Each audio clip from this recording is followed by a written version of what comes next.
Okay, we're not quite ready to send it back up there yet. A couple more things to say. Kevin, one of the things we stressed before the game started was about how the passing game kind of had to complement the running game, which was already pretty much established.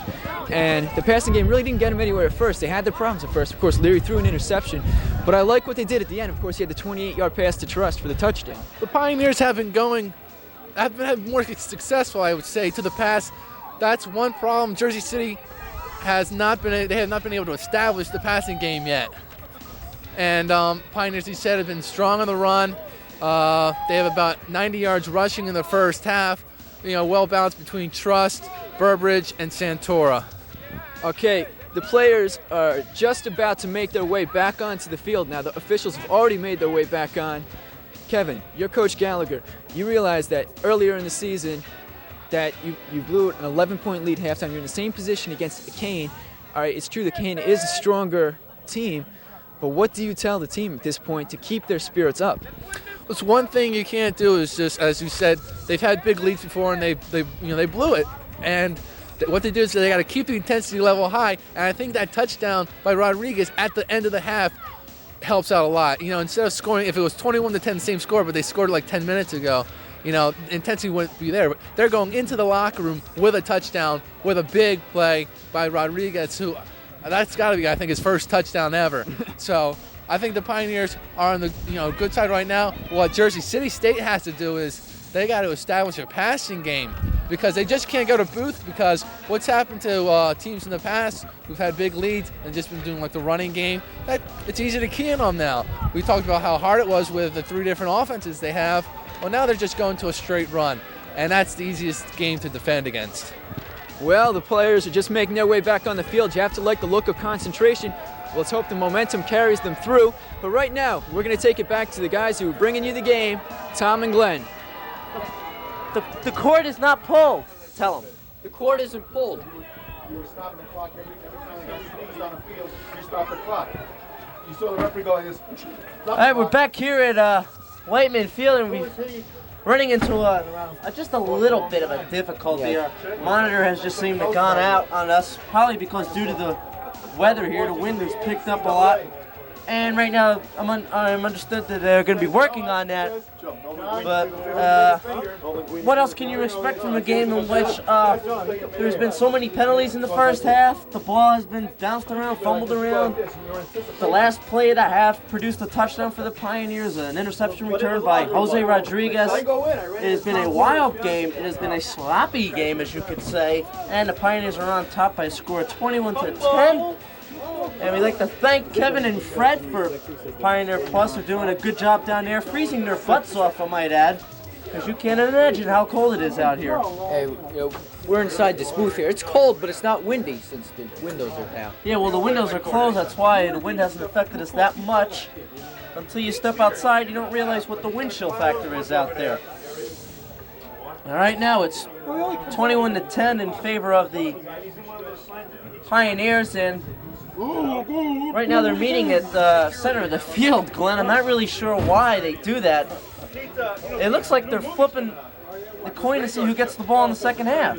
I think Jersey City would get the ball in the second half. Now, I'm not sure if that touchdown score by the Pioneers has anything to do with it, but it almost seems like they're restarting the game, okay? But the Pioneers are receiving the kickoff, and they're up by a score of 21-10, and Glen Perry will be taking you along in the second half, and that will be the color commentator minus a monitor, it seems, at this point. So it's going to be tough for us, Tom. Yeah, it's going to be tough for me as the color man, that's for sure. So as we're going to get ready for the second half of football, and Glenn, what do you foresee in the second half? Do you foresee maybe a smoother second half? Yeah, I think it's going to be a more relaxed second half. Jersey City definitely has to get their act together.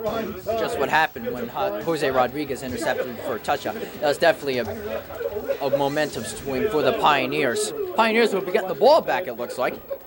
Yes, they will get the ball back. They won the coin toss, it seems. And hold on a second. Okay, it seems like the kickoff will be made by who we got kicking off here? Ruppel.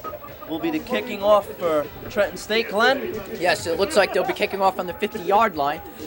They might have had the penalty because of the touchdown celebration or something. They're going to kick off from the 50-yard line instead of the 35-yard line. That could have been. What a way to end the first half there on a penalty, the celebration rule. And here's the kickoff. And it was a deep one, and it'll be a touchback.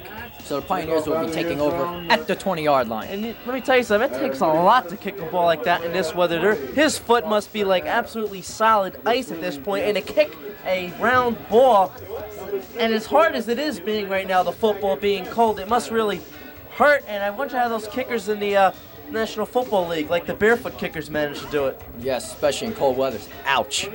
So it'll be 1st and 10 for the Pioneers. Ball spotted at their own 20-yard line. Wing T formation as usual for the Pioneers. Trust is in motion. Handoff to Santora. And he's got around 7 or 8 yards on the play. There was a good pickup by Santora. He got the rest of it on his own. We have the monitor back, so we'll be able to follow along. It'll make my job a lot easier. Santora is looking for a 100-yard game. He has only 32 yards in the first half so far, Glenn, so it doesn't look like this week he's going to get the 100 yards. But he's pleased with his performance nonetheless, especially since his team is up by a score of 21-10 at this point in the game. A 9-yard run by Santora. That'll make it 2nd and 1. Moffitt in motion. And looks like delay of game on the Pioneers. Actually, I think it's illegal movement in the backfield. It seems like that the right side of the line was moving for the Pioneers, or left side actually, and it was. Indeed, you're right. So that'll make it 2nd and 6. Starting off the second half with penalties, so are we going to expect another sloppy half of football? So it'll be 2nd and 6. Joe, there's 1 yard to go, Joe. Ball spotted at the 24-yard line. Trust. Burbridge in motion. Handoff to Trust. And he's got a hole. He's near the first down. Looked like he lost the ball momentarily there, Glenn. I'm not really sure. We're going to probably have a look at that. He got about 4 on the play, Glenn. Let's take a look at this play over here. As you can see, it was the handoff to Trust, who went up the middle, and no, that was just a helmet I saw out there. That wasn't no ball. That was just a helmet. Good job by our crew, though. So it'll be 3rd and 6, Glenn. No, 3rd and 1 on the game. Since it was 2nd and 6, now it's 3rd and 1 with the game. Okay. Scoreboard is a little bit behind. Yes. I had a little bit of problems with that scoreboard tonight. So it'll be 3rd Been and having inches. problems with everything tonight, including the 2 teams out there. Mother Nature does havoc upon you. Even our monitor. 3rd and inches. And Santora up the middle. And it'll be close. Let me tell you something, Glenn. I'm not sure he got it. This is worth a second look. We'll have to see. Yeah, Santora, definitely a good runner in short I'm not yardage really sure he situation. got it, Glenn. And it looks like they won't. Looks like the punting unit will be out. Good job by the Gothic Knights in stopping him on 3rd and inches. That's a big play right there by the Pioneers. 3rd and 1, and the Knights hold them. The Knights now receive the ball, and the Knights were moving the ball well in the latter half of the first half. So Lee Linton will be punting for the Pioneers. Good snap. Here's the punt. Low line drive kick. And it'll be returned from the 41-yard line. Ooh, almost had a late hit there by Paskus. And the return was by Greg Schubert. So Gothic Knights will be taking over at the 45-yard line, their own 45-yard line. And that's excellent field position, Glenn. At least, in this point in the game, anytime you get the ball anywhere past your own 40-yard line, it's really good position. And right now, I think the most important series of this game, Glenn, is going to be this first series for Jersey City, because the Pioneers are riding an emotional high after the interception return by Jose Rodriguez to close out the first half. Now, Jersey City has stopped the Pioneers on the 3rd and 1. Now, let's see if they can carry that momentum into a scoring drive. And Carlos Rodriguez is the new quarterback for Jersey City State I formation, 1st down and 10. And Rodriguez rolling out. No, up the middle. No, he does have the ball. Throws. Incomplete. Fooled me there. And as you mentioned, excuse me, we have a new quarterback in the game, you said? Carlos Rodriguez. Okay, Carlos Rodriguez. I almost called him Jose. But Carlos seems to be a little bit more fleet of foot. As you can see him rolling out to his right-hand side. Now, whether or not the reason for this quarterback change is due to maybe an injury on Trenton State, Jersey City's quarterback in the first half, or the fact maybe just to rattle up the team, we're not really sure yet. Maybe we can get a report from Kevin and Fred later on. 2nd down and 10. Rodriguez calling the shots. And Rodriguez rolling out to his right once again. He's going to throw. Long pass. Incomplete.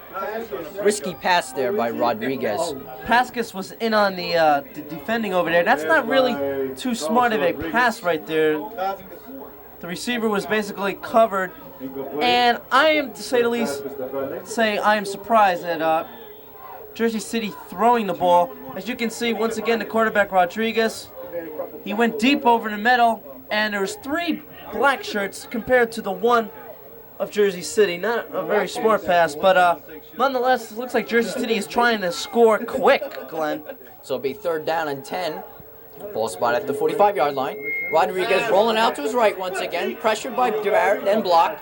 Little dump pass complete, but well short of the 1st down. And that was a nice reception there by, who we have, number... Complete to Jeff Lorman. Jeff Lorman, number 34 on that reception there. So that'll make it about a 4th and 5 for the Knights. A punting situation, Glenn. Ruben Torres out there once again for Jersey City State. The returners will be Kevin Harmon and Greg Pascas. Torres, as we mentioned earlier, one of the top punters in the North Jersey Atlantic Conference. And high kick. Harmon, there's a flag down. And that's that was a fair catch called, and he wasn't given, I don't think, the 5-yard room that is allowed of a receiver when he has called for a fair catch.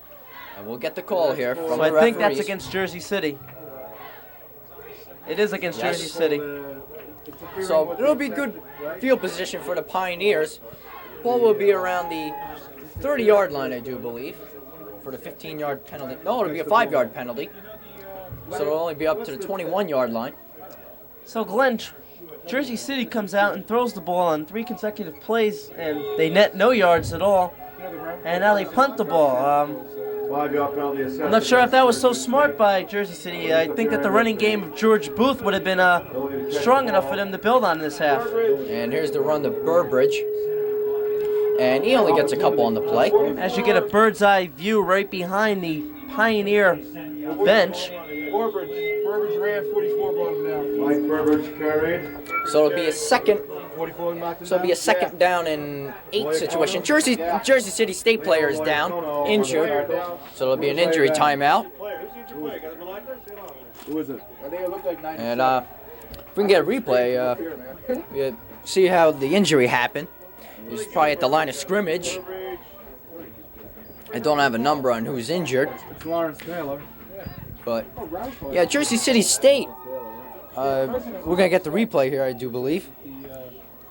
But anyways, Jersey City State with 3 passes and out, you think. And here's the run. And it looks like the injury happened on the bottom of the pile there. So it could have had an ankle injury, knee injury, what have you. It looks pretty serious from up here, Glenn. Get the shovel. But with the Jersey City State offense with 3 passes and out, you think they want to mix it against the Pioneers, especially with the speed with Rodriguez. Still injured. Well, there's nothing worse that can happen right now than this, Glenn, because both teams are just sitting around right now and freezing. You definitely have to keep your bodies moving in this weather. I mean, the flag right now is just you're in the locker straight room out. at the half. You warm up, you get psyched, you come out for the second half of play, you run a few plays, and then before you know it, an injury on the field, and now your offense and defense is standing around. Basically, their blood is freezing at this point, and we're freezing too, so why don't we go to a break right now, Glenn? I agree and with we'll you. be right back after this.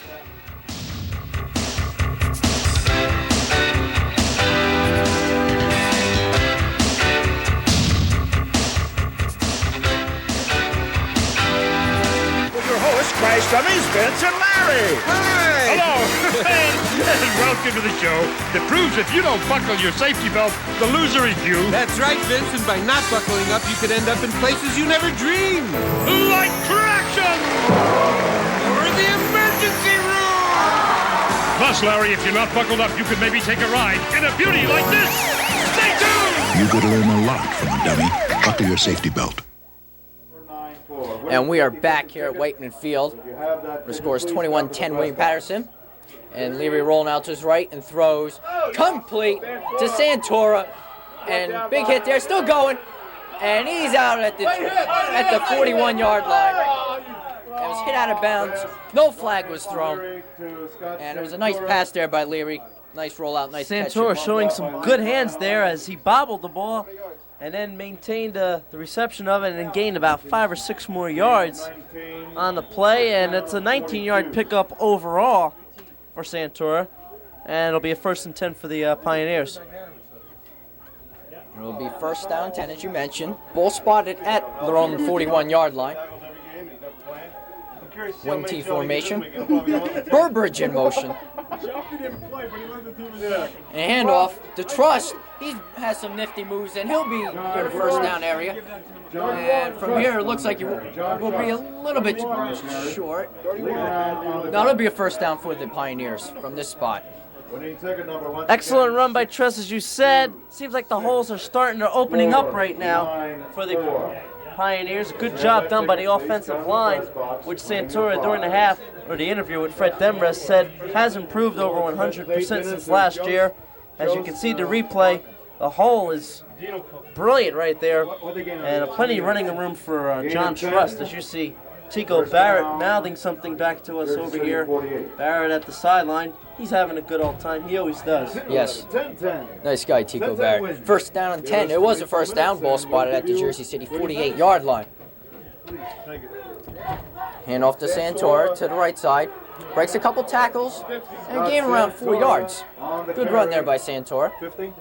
Stop by Drexel. Santora always is grinding out those yards. She's a short yard specialist on the Pioneers. And right now, you might see him carry the ball a lot in the second half for the Pioneers with the 11-point lead that they have, the clock on their side. 2nd and 6. It will be 2nd and 6. At the 44. Santora for 4. Treppel is the wideout. Unbelievable. And handoff to Santora, and he'll get the 1st down. Santora. Nice power run again by Santora. Well, right now they're making Santora the workhorse here in the second half. They're setting him up. 1st down. He's getting yardage, and as long as he continues to get the yardage, the Pioneers will go to him. This, of course, will open up other holes for the Pioneers, such as Trust and possibly the passing game, although I'm not sure how much passing the Pioneers will be doing. They're mainly a running team. With the weather factors this game tonight, you probably won't see much of it. Hand off to Burbridge on the right side, and he stopped.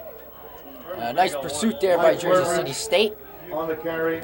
And a tackle there by number 71, It's Thomas Fairfield on the play. Fairfield Thomas, excuse me. Fairfield Thomas, I was going to mention. No gain on the play. Ball spotted at the Jersey City 38-yard line. Hello, Farfile. 2nd and 10. Farfile. Man. No. He didn't get many. He put the ball back. Matt Treppel is the wideout on 2nd and 10. Leary rolling out to his left, and he's going to throw. Complete the muffin at the 20-yard line. 1st down, Pioneers. And that was an excellent running ability there by Brian Leary. If we can see that once again, the blitz was on, and Leary rolling to his wrong side, as you might say, since he's right-handed quarterback, had Dan Moffitt wide open. As you can see, he picked the seam in which Jersey City was in zone, and he picked the right area of the zone, and it's a 1st down for the Pioneers. 1st and 10 at the 20-yard line. Wing T formation. Burbridge is in motion. And off the Trust, up the middle. Nice run there by Trust. Throwing up the middle. Very impressive run by Trust, and close to a 1st down. By Kevin Perry. Trust was hopping and skipping over the players if they were just falling in front of him. Treppel's back in as Rob Davis leaves the ball game. 2nd and 1. At the 9. So it'll be second and call it 1 yard to go. Ball The spot at Pioneers can get the first down without scoring a touchdown. So it'll be second and 1. Santora up the middle. And that'll be good enough for the first down. So it'll be first and goal for the Pioneers. Tackle on that play by Joe Castanetti. Nice play there by him as Santora does get the first down. The short yardage specialist, as we mentioned, and right now the Pioneers are in good shape, Glenn. They have a first down, goal to goal. You got 7 minutes remaining in this third quarter. They're already up by 11 points. A touchdown right here gives them a 17-point cushion, or an 18-point cushion, and the way the weather has been today, I'm not sure that Jersey City can come back into those conditions. Be handoff to Burbridge as he gains a couple yards. So William Paterson wants to establish running game near the end zone. See, now what this drive is consuming right now is basically most of this third quarter. The clock is still running because Pioneers are running, and the clock does not stop on the running plays. So we have about 6.5 minutes remaining in the third quarter. It'll be second down, goal to goal at the 4-yard line for the Pioneers. Larry looking to his right. And Leary's going to roll out to his right. He's going to throw. Oh, risky pass. Incomplete there. It was not that good of a pass thrown by Leary.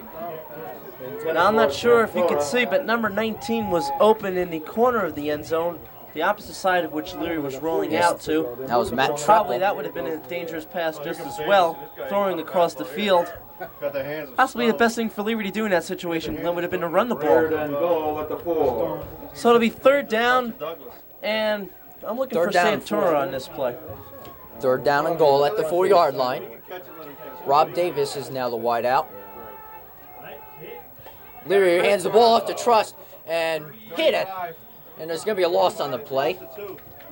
And tackle, I think, was on Chris Sykes.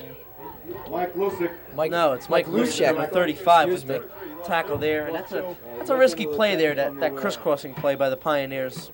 Play that worked against Kane in the last few minutes of the game when they were trying to drive down the field and go for the go-ahead touchdown. It also ended the Kane game, as you recall. They fumbled on that crisscrossing play. So that'll bring up a field goal attempt by Lee Linton. Lee Linton, 24-yard field goal. 23, I think it's 13, 23. And kick is. Oh, bad snap. Spirito, he's got to get sacked. Oh.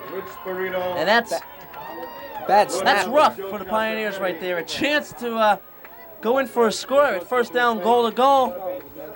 But the Gothic Knights come back, hold the Pioneers in the bad snap. As you can see on the instant replay, they nailed Spirito, who is the backup quarterback, and Jersey City dodges a bullet. They are still very much in this game, trailing now 21-10, and the momentum, I guess you'd have to say, is now back on the side of Jersey City. We'll see if the Gothic Knights will take advantage of this mistake by the Pioneers. So it'll be first down and 10 at the 18-yard line, their own 18-yard line, with 5:28 to go here in the third quarter. I formation for Jersey City State. Rodriguez is still the quarterback. Rodriguez throws an incomplete. It was supposed to be intended for Booth. It was overthrown. Well, I'm very still surprised by the way Jersey City is still throwing the ball. Not really sure what happened to George Booth, why he's not getting the ball more. He had 60 yards rushing in the first half, and they basically have forgotten about him here in the third quarter. Even though they're trailing by 11 points, they're not out of this game at all. They can still run the ball with George Booth, and a touchdown brings them back within 4. Glenn, I'm not really sure what they're trying to do at this point. Maybe because they have a new quarterback. They have more speed at quarterback, but it'll be second down and 10 at their own 18. Rodriguez back to pass again, and this will be intercepted by Harmon as he's running down the sidelines, and it'll be stopped at the 20-yard line. Nice interception by Kevin Harmon. Well, the new quarterback, Carlos Rodriguez, seems to be all pass for Jersey City, and that really wasn't the best pass that you'll see from a quarterback. as we'll try and see on the instant replay over here. It was pretty much an easy interception for Kevin Harmon, and he returned it a good ways down to about the 20-yard line. As we'll take a look at that here on the instant replay. He was going for I can't get the number on who he was going to, but Harmon had a nice return to about the 20-yard line. 1st and 10, ball spotted at the Jersey City 20-yard line. Trust up the middle, and he gains around 9 yards. Pretty impressive run by Trust again up the middle. We have to commend Trust. He has filled in for Al Waite very nicely today. He's gained at least over 50 yards. I'm not sure exactly what the stats are for that.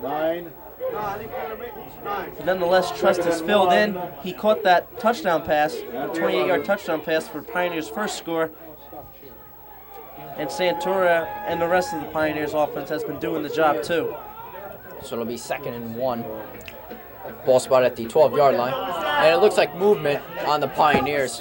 And that can't make those penalties when you're in the red zone. You see on the sideline there, the Pioneers, I believe that's Louis Thibault, number 42. And they're having a good time despite the fact that they're freezing.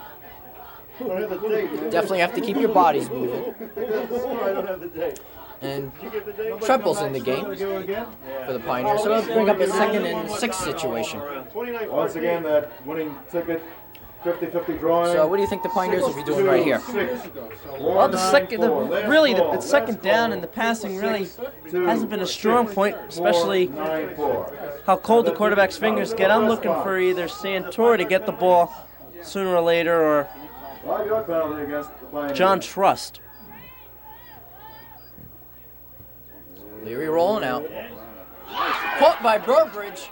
And he's tackled at around the 6-yard line. It's going to be close to the 1st down. And they proved me wrong. I didn't think they'd be going to Burbridge, but they did. And Burbridge is a sure-handed receiver. And yes, I do think that is very close to a 1st down, Glenn. A gutsy call, you'd have to say, 2nd and 8. You see the guy in the end zone giving you the signal to go, start the clock. 13 yards. So it'll be 1st and goal. It was a 1st down. Ball spotted at the 7-yard line.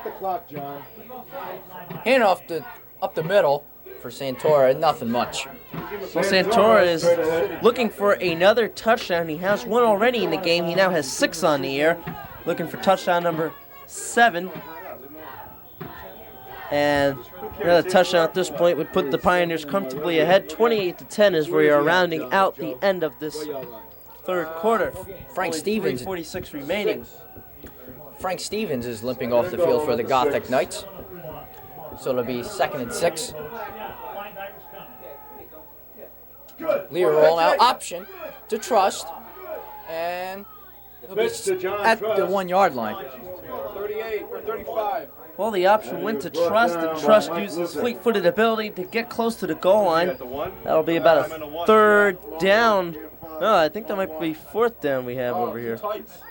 As you can see, he just missed getting there. It is a 3rd and goal for the Pioneers. Now, I can almost guarantee that you can look for Scott Santora in this play. So it'll be 3rd and goal. Ball spotted at the 1-yard line. Definitely a Santora play here. And stop. Jersey City State does the job right there.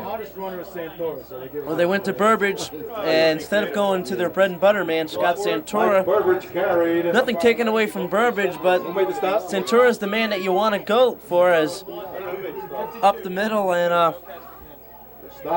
so Jersey City has stopped the Pioneers once again. Pioneers within the goal-to-goal situations, they can't seem to get that touchdown. And as we see, there's an injured player on the field for Jersey City, Glen. Yes, another injured player for the Gothic Knights. Can you see the number? Nope. I think there's a man down on the field. Once again, Pioneers drive downfield right near the end zone. They can't score.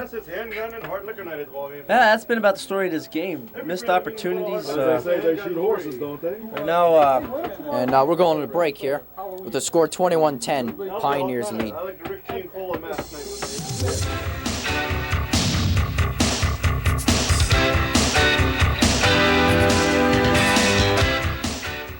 Well, all my friends drink. I mean, it's not like we get drunk or anything.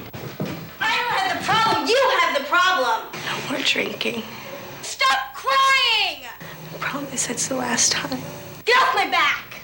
You've tried everything. Nothing's worked, but there is hope. Get through to us at the National Council on Alcoholism and Drug Dependence, and we'll help you get through to them. Just as we've helped thousands of others. Just don't give up. What's the matter? Don't you trust me? And we are back here at Whiteman Field with 2:38 to go here in the third quarter. William Paterson leads to Jersey City State 21-10.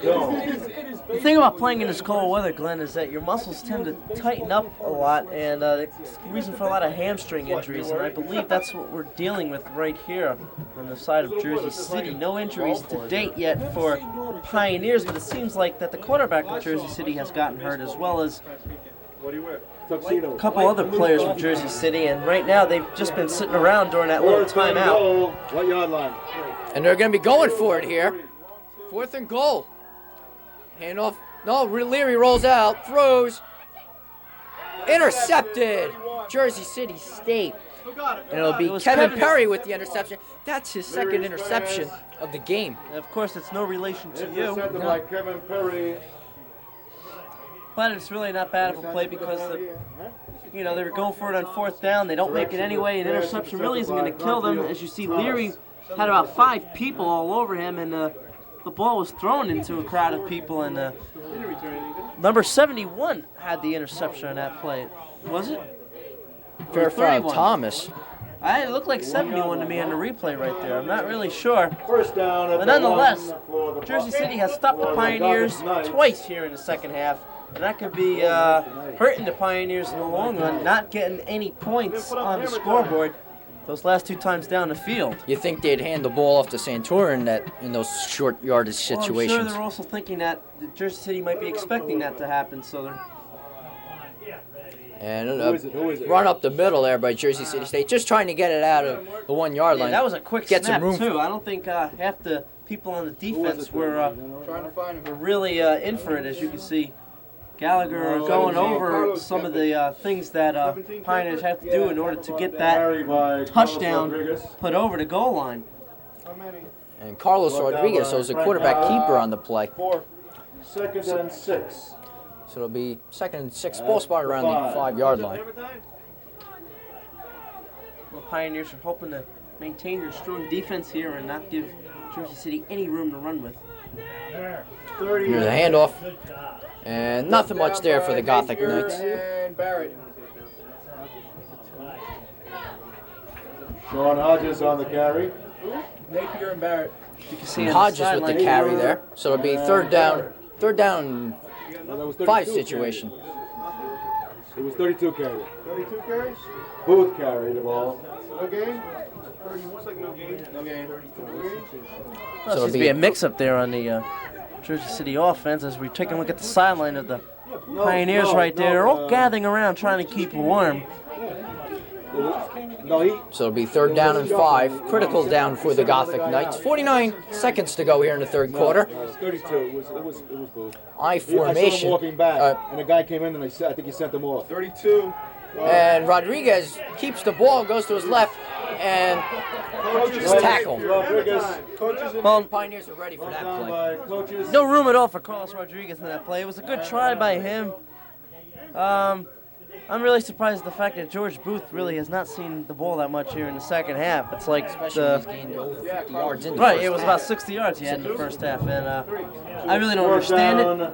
I mean, you're in your own goal line, and you're running the ball with the quarterback keeper. Kevin Harmon is deep. That's an idea of how cold it is right there, as you saw. So it'll be punting situation. Harmon is back, and here's the punt. And that'll end the 3rd quarter, but Harmon still has to return it. And he runs to his left, and he's going to be out of bounds around the 42-yard line. So that'll do it here in the 3rd quarter. Pioneers lead at 21-10. That is the end of the 3rd quarter. And Glenn, if you noticed on the play, when the buzzer went off to end the signifying in the 3rd quarter, it seemed like that Kevin Harmon was stopping.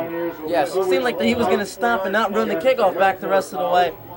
And then he realized that, at least that's what it looked like. I'm sure he was just juking whoever was coming downfield for him. So it'll be changing sides here. Are you sure on the basketball? So Pioneers Jerry? will be going I don't know. to our right to left. That's what makes you our favorite. So scoreless third quarter. Yes. That's okay for the Pioneers since they're on top. Yeah, as long as it's like that at the end of the game. Sure they're gonna have a basketball season. It's the 24th. I'll give you Pioneers Rutgers very well could have had a couple more scores in the second half. Nobody's going to remember anyway. And they have not capitalized. We'll do that. We'll do that the next Just have to game. wonder when that's going to come back to haunt the Pioneers. Not getting any points put up on the board. A field goal would have made. Excuse me. A field goal would have made it a 14-point lead, and that's at least 2 touchdowns for Jersey City to come back and tie. And as you can see, some of the Pioneers players there. And we're ready to start the fourth quarter. That was Dave Fierro there that you saw on the sideline, waving hello, Mom. Burbridge in motion. Hand off to Santora. And he'll gain around 4 yards on the play.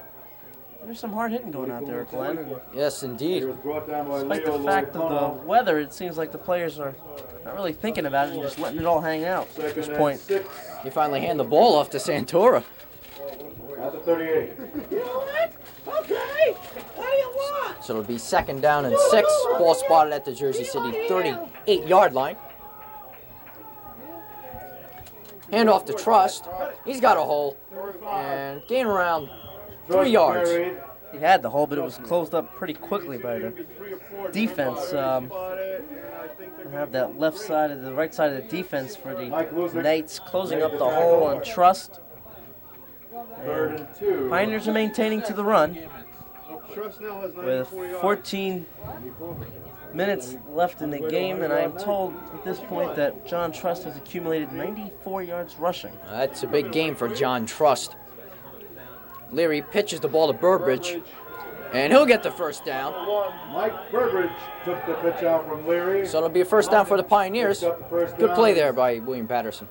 Whatever the offensive coordinator did for the Pioneers at the half obviously worked, because the Pioneers have not been stopped, at least, you know, from the field on. As soon as they get to within the 5-yard line, it seems like they stop. But they're getting a good running game going from Burbridge and Trust and Santora. Just a matter of punching that ball in once they get down in the goal line situation. So it'll be 1st and 10. Ball spotted at the Jersey City State 29-yard line. Trust in motion. Hand off to Burbridge on the left side. He's got some room. And he'll gain around 6 yards, 6 or 7 yards on the play. John Blassingame with the tackle on that play for the Knights. It'll be a 7-yard game. 2nd and 3. Looks like Jersey City State defense might be tiring a little bit. That very well could be, because they've been out there in the field much longer than the Pioneers has so far. Pioneers ready now. It will be 2nd and 3. Santora. Santora up the middle. Cut down by And he'll be short of the first down, gain around 1 or 2. Nothing much there. 48 and 50. Well, they seem to have been stopping Santora lately, and that might be the reason why the Pioneers have not gone to him lately. It seems to be that Burbridge and Trust are getting most of the yardage for the Pioneers at this point in the game. And what the Pioneers have done lately has been throwing short screen passes when they get in around the 20-yard line, and you might see them do a screen pass here or in the next few plays. Bigger gain than I expected. 1st down and 10. Ball spotted at the 19-yard line. Flags all over the place. Will be a movement penalty on the Pioneers, as we'll get the call. Seems like just as soon as everything starts going smooth, Glenn, the flags are thrown. Not as many as in the first half at all. I only believe we had about 2 in the second and third quarter. That was an illegal procedure penalty on the Pioneers, as you can see. Only a 5-yard penalty. But I'll make it 1st and 15 for the Pioneers. As I was mentioning before, that the penalties have gone down. I mean, both teams came out and, to be honest with you, were pretty horrendous as far as trying to get in sync with everything. So we have about 12:49 and counting remaining in the game. So ball will be spotted at the Jersey City State 24-yard line. Trust in motion. And Leary rolls out to his left. He'll throw incomplete. Not a good throw there by Leary. No, it seems like the Pioneers are going to the well a little too often. Passing really hasn't worked to what the offense would like it to be working at this point. It seems like they've been doing well on the screen passes, and not so much as passing over the middle. Pioneers are a running team and don't thrive on the pass. But last week, as you recall, it was a 12-yard touchdown pass from Brian Leary, which almost tied the game against Ramapo. So they can throw it when they have to. So it'll be second down. Burbridge in motion. And there's draw, nice draw play by Santora. He's still on his feet. And nice play there by Santora as Jersey City State blitzed on that play. Well, I think you have to take a look at the replay to really appreciate how Leary really made that play work, because there must have been about 2 or 3 players hounding him down. I'm not really sure how he got that ball off to Santora. Especially on the blitz, it was a good call there. So Third and what do you got? 3rd and 4? It'll be around 3rd and 4. Gaining around 11 yards. That's a 13. Got almost all of that back from when they were penalized.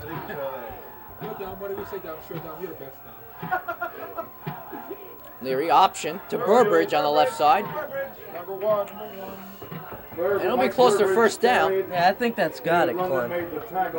And I think it will be a first down for the Pioneers, as you said, Tom. All depends on where the referee's going to spot this ball right here. As you can see, Pioneer cheerleading corps. And they're going to call it officials timeout, I believe, for chain measurement. And this will be a long haul for the chain people. Well, they say 3 times the charm. And be the 3rd time that Pioneers are down and deep into Jersey City territory. Twice they have been turned away. Once being stopped on a 4th down play, and the other being stopped on a field goal conversion. And right now it looks like they don't have the first down, Glen. They're only short by about a few inches. So it's decision time for Coach Gallagher and the few chain links short. We'll see if the Pioneers will go for it. All right, what would you do in this situation? I would go to Santora, bread and butter, and they are going to go for it. So, critical down again for the Pioneers. 3rd time they've been down here in the red zone. Inside the 20-yard line, they've come up with no points.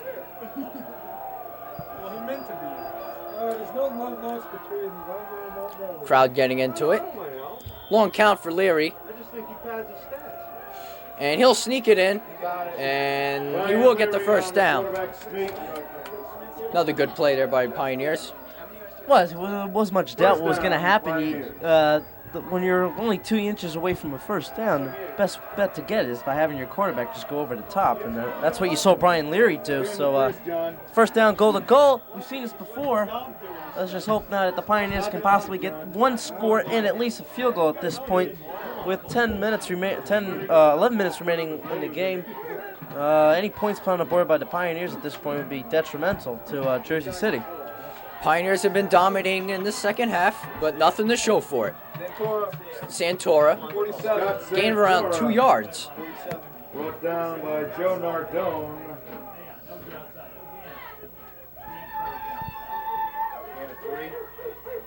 If anything, the Pioneers have accomplished in this second half was keeping Jersey City in their own end. I don't think Jersey City has crossed their own 40-yard line this second half. It's basically been all play inside of Jersey City's end, and the Pioneers have been dominating, but they have no points to show for it. So it'll be second goal, ball spotted at the 7-yard line. Leary with the sneak, and he'll gain around 2 yards. And there's a fumble. And it looks like Jersey City State has the ball, as they're indicating they do. And they do. They got the ball. Another missed opportunity for the Pioneers. It looks like back to the drawing board for the Pioneers. Drexel Kimbo, the name of the fumble recoverer.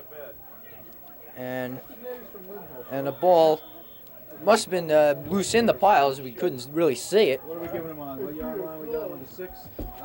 First down. So it'll be first down for the Gothic Knights. Well, I just can't understand it, Glen. 3 times for the Pioneers and 0 points down near the goal line of Jersey City. But once again, as I mentioned before, if there's any good out of the situation, Jersey City has been constantly back in their own end, though, and haven't had any running room.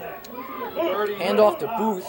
And he'll be And that's the first time 10-yard line. And that's the first time that you've seen Booth with the ball actually in the second half. As Booth gains around 3 yards on the play. So it's been a real big surprise, I think, that Booth hasn't really had the ball in the second half. Tackles on that play by Tico Barrett and Brian Culligan. So it'll be 2nd down and 7. Ball spotted at the 9-yard line. Rodriguez hands the ball off again to Booth. No gain. Might have had a loss on the play.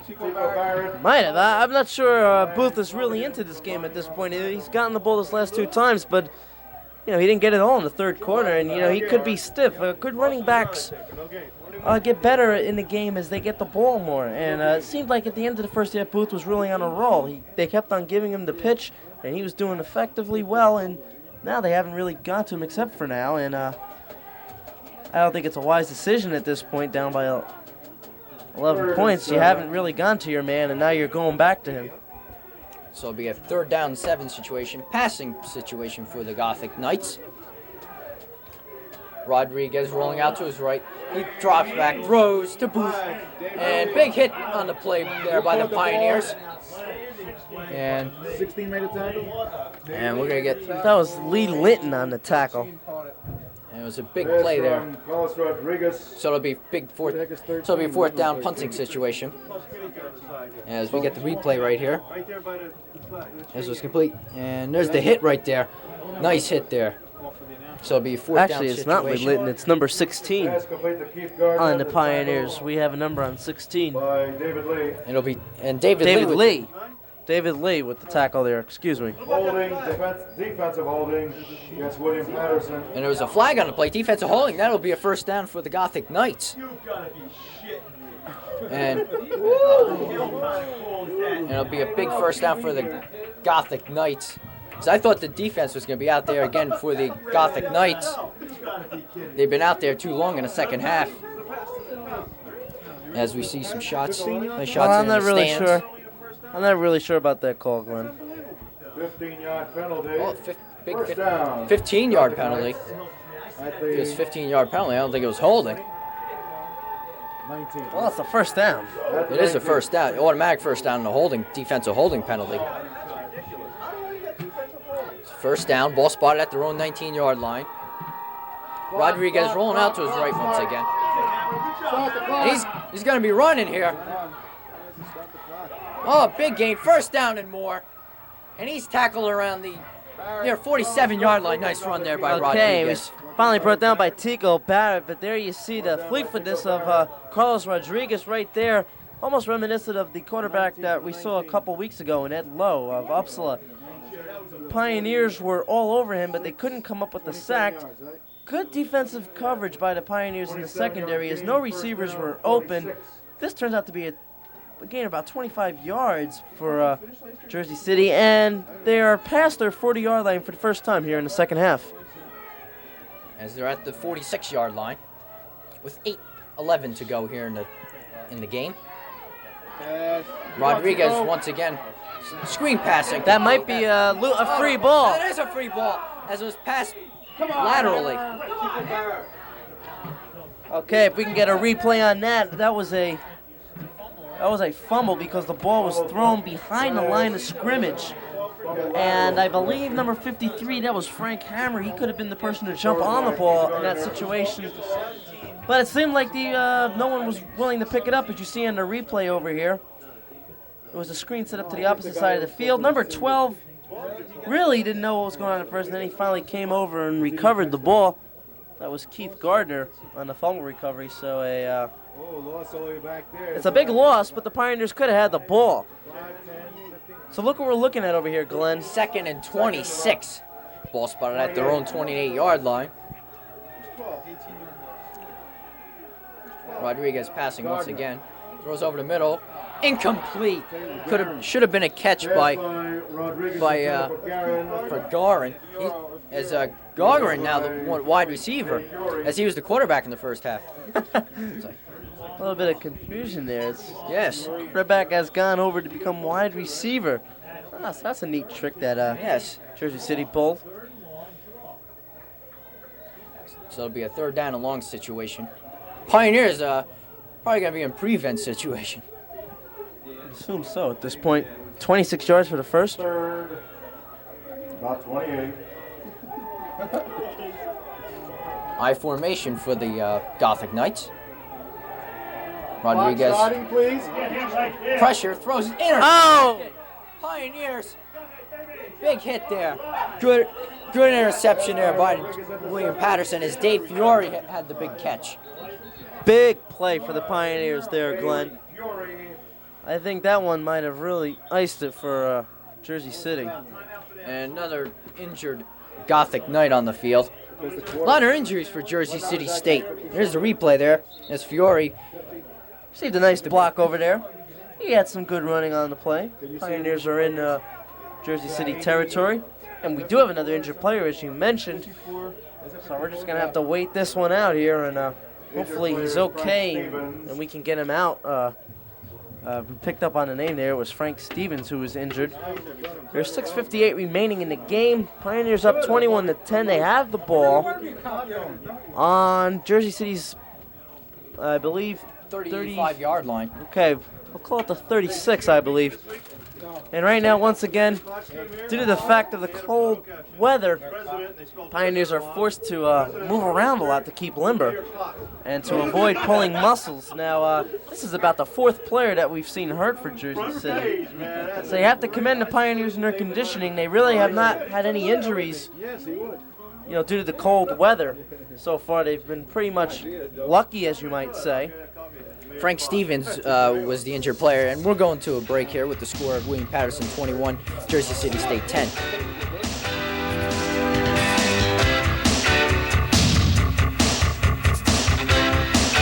People with the AIDS virus look sick, but most don't. It can be years before the symptoms show up. So if you have sex, don't take any more chances than you have to. Use a condom, because you can get AIDS from someone who looks perfectly healthy. That's how I got it.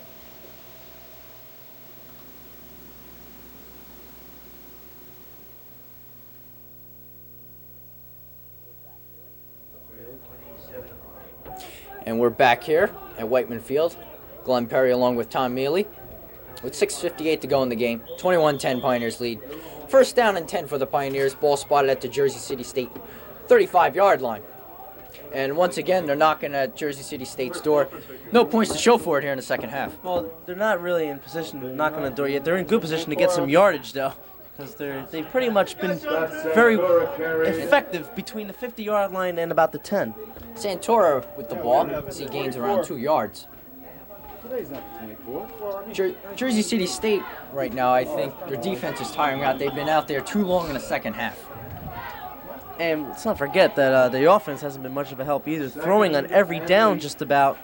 And Carlos Rodriguez being finally picked off for the 2nd time this half. And here's the handoff to Trust. Not much there. He breaks a couple tackles in. Probably gains around a yard or two. Well, it's good that he stayed in bounds in that play, because now the clock will continue to run, and that's basically all the Pioneers care about at this point. The clock... Time is critical right now. Yeah, the clock has been stopped. 6:10 remaining. I'm not really sure why it was Jersey City State called the timeout.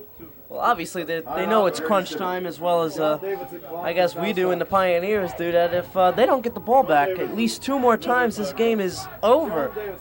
And as you check out the scoreboard there, a little neon green on our monitor. I'm not really sure if that's supposed to be the right color. Is number 55. Say hello. Fiore with the big interception there that starts this drive for William Paterson. Well, with 6:10 remaining, Glenn, if the Pioneers pick up a couple more first downs, get into the scoring territory, kick a field goal, we'll have a 24-10 lead, and they'll be 2 scores ahead of Jersey City. And then what the Pioneers must do is play good, sound defense. Not allow Jersey City to beat them with the big play. Let them have a little play at this point, because even a touchdown isn't going to really hurt them, because they'll still be 7 points up. And time is a good factor on their side. 6:10 to go. So it'll be around 3rd and 8 situation. If anything, we're ready to start here. If anything, this timeout gives the defense for Jersey City a break because they have been constantly on the field this second half. Wing T formation. Trust now going motion to his right. There he back to pass. Screen pass to Burbridge. And it might be a clipping penalty there. And he'll be tackled at around the 30-yard line. I saw a clip there. I don't know if the referees picked up on it. Take a look at the instant replay and confirm if you're right. If we can get it on there. That was exactly the same play that you saw John Truss score in the first half for the Pioneers. And that is a very effective play and has worked time and time again, it seems, as this time Burbridge was on the receiving end for the Pioneers. So it'll be 4th down and 4. The Pioneers will be going for it. Haven't been very good on 4th down conversions. Burbridge in motion. And 1st down there for the Pioneers. Ross with the ball. Robert Ross. So it'll be 1st down and Pioneers. There's a very energetic fan taking in what's going on right now during the game. She's probably just as bewildered as we are as how this game has gone, Glenn. It's almost been like Friday the 13th or Halloween, whatever you might call it. I mean, we're in that time of year, of course. A lot of strange things happening, not only on the field, but up here in the booth. I don't know if there's a full moon out there tonight, but it's been a very weird game. Jersey City State called timeout once again with 5:20 to go in the game. I think both teams will be very happy to have this game end. And we're going to break with our local stations with the score. William Paterson 21, Jersey City State.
Back here at Whiteman Field with 4:34 to go here in the game.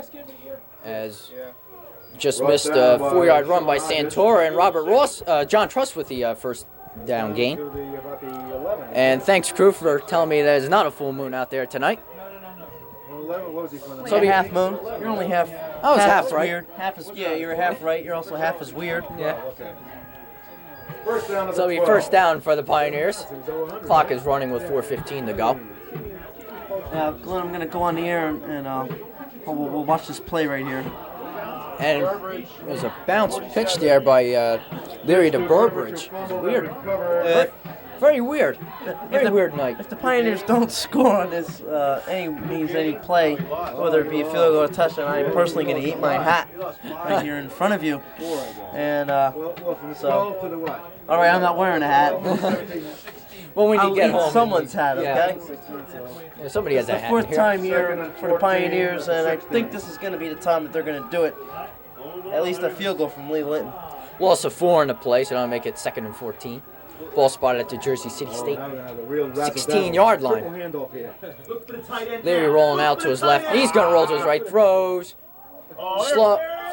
Very weak pass. It was incomplete. Intended for Ross. That was close to being a reception. Moffitt was open in the end zone for a little while. Leary, I guess, couldn't read it. Trust me. So it'll be a critical 3rd down. Well, not so much critical. It'll be a 3rd down situation for the Pioneers. It's their 4th chance near the end zone, yet they haven't come up with anything. Well, the negative about that play was that the clock stops now because it was an incomplete pass. And 3:22 remaining. I look for the Pioneers to run the ball. No, really chance in taking a risking a turnover at this point. And Leary now rolling, throws, they screen throw pass the ball. to Trust, breaks a couple tackles. And he's taken out at really no gain on the play. So once again, they defy all logic by throwing the ball on 3rd and 14. It was the screen pass that has really worked for the Pioneers. The screen pass I'm referring to, the one which John Trust caught for the touchdown earlier on in the game. On that particular play, I believe it was Trust who caught the ball. Yes. And he really didn't have much yardage to gain out of that. The clock was running. Jersey City calls a timeout to stop it with 3:08 remaining. As you can see in the replay here, 3rd and 14, I'm not sure if I would have thrown the ball right there. You're risking too much. They got a few yards out of it, 3rd and 14. I mean, especially if you're throwing a screen pass on 3rd and 14. It's not the biggest yardage that you're going to get out of it. But nonetheless, Pioneers will be facing a 4th down. Okay, Glenn, we got 3 minutes remaining, and I believe that Lee Linton will come on out to the field, and this will be a 34-yard field goal attempt, I believe. And 33-yard. It'll be a tough angle for Linton. Spiegel would be the holder. Lee Linton will attempt a 34-yard field goal. Rich Spirito will hold.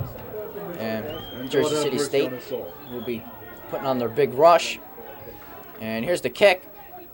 Kick is no good. No. Wide left. Wide left for Lee Linton. He's having his problems. Well, I'm going to have to take back what I said before because this has just been too weird. A lot of missed field goals, a lot of missed chip shots. Lee Linton missed there. Of course, they had a bad snap and couldn't put the ball in the end zone in a couple other plays. But William Paterson, 3 minutes and 2 seconds away from their first NJAC win since 1988. And that will drop Jersey City down to 0-5. William Paterson will move up to 1-4 if they hold on for this victory. 3:02 remaining. Rodriguez still the quarterback. Ball spotted at the 20-yard line. Rodriguez throwing again. And it's complete. And tackle at the 35-yard line. Trevor Levine with the reception. It's a nice play by Trevor Levine. The only thing I disagree with is the fact that he didn't choose to run out of bounds. Instead, he chose to run in the middle of the field to get more yardage. And hurry up offense. The clock will be running. It'll be 2:54 counting. Rodriguez is throwing a lot, and it's complete. I do believe to Levine again. Yes, it is. And at least that time he got out of bounds for Jersey City. So they're moving the ball. That's the first time in the second half they put two plays together. Seems like they're going for the good, short yardage passes, like 10 and out, 15 and out.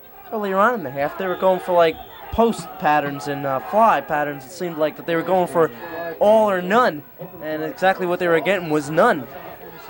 Rodriguez has thrown the ball a lot here in the second half. 2:48 to go in the game. Rodriguez drops back, throws, incomplete. Pass by Rodriguez, intended for Leon Barnes. It was intended for Leon Barnes. That'll stop the clock, 2:43 to go. There's no 2-minute warning in college. In Division III football, college football for that matter. So the clock will run straight through. It's not as if they have an extra timeout. I believe Jersey City has only one timeout remaining. I think they're out of timeouts. You think they're out? I only counted 2 that they used in the second half. They might be. Might have been an injury timeout, but we'll see. But I think they are out of timeouts. So it'll be 2nd and 10, ball spotted at their own 47-yard line. Rodriguez rolling out now. Little dump pass to Booth. Passes midfield and tackle. That wasn't Booth. That was Keith Gardner. And the good thing about that was that he was stopped in the center of the field. And I don't think that was that Booth in that play? Gardner. Okay. And the clock will still be running. It'll be a 3rd and about 4. We'll call it. And there's a timeout. I do believe I saw Jerry Gallagher jumping up and down calling timeout. And we'll have to see. And it will be a timeout for William Paterson. And I don't know why they would be calling timeout in a situation like this. He must have seen something in the defense that he didn't like. And if you want to try and preserve this victory, you must go out and stop Jersey City from exploiting your defense. And right now, I guess a timeout is needed. in order to weed out whatever the problem might have been. Maybe the fact that he just wants to stop the train of momentum that Jersey City is in. They seem to be hurrying up the offense. You know, they're constantly throwing the passes, getting out of bounds, or even if they stay in bounds, they hurry up with the ball. And it's like a hurry-up offense, and this will stop the momentum and get Jersey City out of a little sink that they've been in lately. What is Jersey City State doing right now with the 3rd and 4 situation? I think basically what they're doing is they're going to stick to what they've been doing in this drive. The 10-yard outs, the 15-yard, button hooks over the middle. It's really not a 3rd and 4. I mean, because they're in 4-down territory, they're going to have to go for it on 4th. And 4 yards is not a whole lot of yards to get on one play. And at the rate that the way that they're passing right now, as you can see, one of our crew member there on top of the booth taking the shots of the game. I think what the Pioneers have to do is just keep the pressure on quarterback Rodriguez and not let him have all day to sit in the pocket and look for open receivers. So it'll be 3rd and 4. Rodriguez rolling out to his right. And he's going to throw it. Hangs it up. Incomplete, out of bounds. And that was really good defense there by Craig Paskets. He bumped him a little, the wide receiver Keith Barnes, but really no interference at all. So it'll be 4th down situation for the Gothic Knights. They don't make it here, it's all but over. All but over is right. Pioneer defense anticipating a pass. And Rodriguez, no, he's going to pitch the ball out to Booth, and he'll be stopped. Pioneers will get the ball back, and it'll be over. Yeah, it looks like the Pioneers have won their first conference game since 1988. And ironically, that was against Jersey City, too. Yep, with the score of 29-14. Last year, Jersey City State won 21-7, so Pioneers will win. As the season series will be 13-6, Pioneers lead. Paterson takes over. 12-6, excuse me. No, it'll be 13-6. Yes, it'll it be is the 13-6 now. meeting. And we have 19. another injured player on the field for Jersey City. That's about the 5th one of the game. And some bright spots for the Pioneers today, Glen. A lot of injuries for Jersey City State. That'll be rough for Jersey City going into next week's game against Montclair State.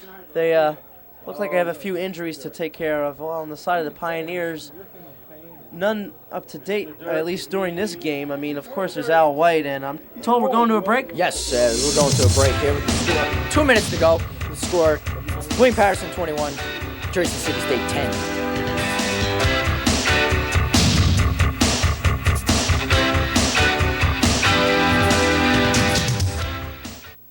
When friends don't stop friends from drinking and driving.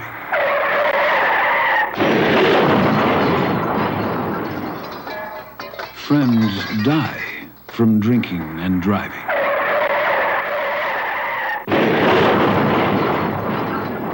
Friends die from drinking and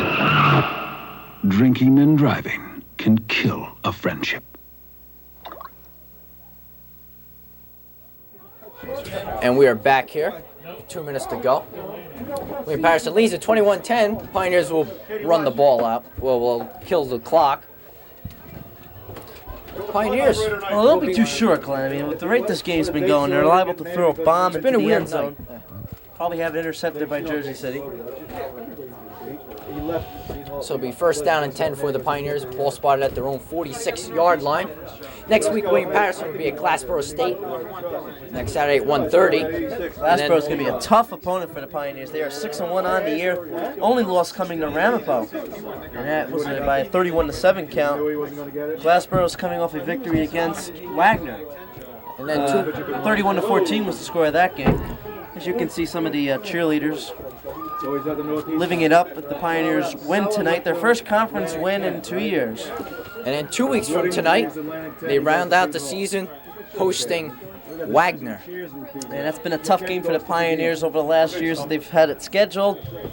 Ever since I've been in school, I can't remember if the Pioneers ever won against Wagner. No, they never won against Wagner. I'm told they have never won against Wagner, so that confirms it. So it'll be first down and 10. Leary's still in the ball game.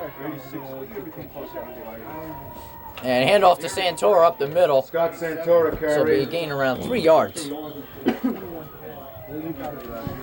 And looks like Jersey City State does not have any timeouts, as the clock still keeps ticking. I'll say this, Glenn. This is not one of the games that you're going to want to show kids as they are, learning football, and they want to get into football and they want to learn technique. This is not one of those games that you really want to show them. It was a very sloppy game from the outset.